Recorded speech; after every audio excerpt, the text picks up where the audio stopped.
কি হলো বলো, তোমার দীঘা জগন্নাথ মন্দির নিয়ে কি ইনফরমেশন দেওয়ার আছে? ইনফরমেশন দেওয়ার আছে বলতে, আমি যখন এখানে আসবো করে ঠিক করেছিলাম তো ভিডিও দেখছিলাম, সবেতেই বলছিল অনেক কিন্তু আমরা ওল্ড দীঘা থেকে এলাম টোটো করে, 4-5 মিনিট লেগেছে, 6 নম্বর গেটে নেমেছি। ঠিক আছে, 6 নম্বর গেটে নামলে একটু মানে 10-20 আসলেই বাঁদিকে তোমার কাউন্টার আছে দুটো ব্যাগ রাখার, আর ডান দিকে তোমার মন্দিরের গেট। ওখান থেকে তোমার ব্যাগ চেকিং করে সোজা ঢুকে গেলাম, কোনো দূর নয়। সেলফি স্টিক কি আনা যাবে? সেলফি স্টিক আনা যাবে না। আমার মানে কি আনা যাবে না আমি জানি না, তবে আমাদের ব্যাগে সেলফি স্টিক ছিল, ওখানে ডিটেক্ট করে বলে দিল যে সেলফি স্টিক। নেশার কোনো দ্রব্য নিয়ে আসা যাবে না? বিড়ি সিগারেট খৈনি কিছু আনা যাবে না। আচ্ছা, আর জুতো কোথায় রাখতে হয়?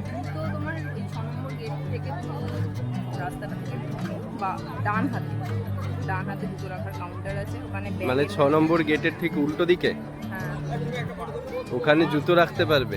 আর ব্যাগে যদি এরকম কোনো জিনিস থাকে যেটা নিয়ে ঢোকা যাবে না, তো সেই ব্যাগটা কোথায় রাখবে?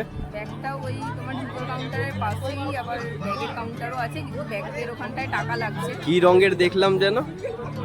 সাদা রঙের ঘরটা? সাদা রঙের একটা মানে একটাই একতলা ঘর আছে। আচ্ছা, ব্যাগ রাখার জন্য কোনো টাকা পয়সা লাগছে? ব্যাগ রাখার জন্য আমার তো 5 টাকা লেগেছে। আর জুতো রাখার জন্য? জুতো রাখার জন্য এখনো কিছু চাইনি, তবে এখন যখন নিতে যাবো জুতোটা তখন ওটা জানা যাবে যে কিছু লাগছে কিনা।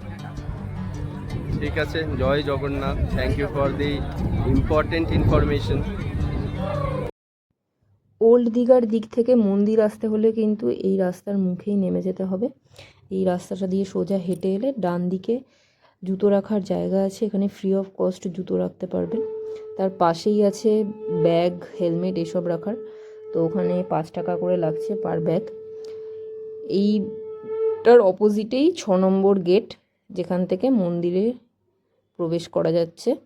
আর কেউ যদি নিউ দীঘার দিক থেকে আসেন তাহলে ওদিকে 3 নম্বর গেটটা কাছে পড়বে, ওখান থেকে প্রবেশ করতে পারবেন।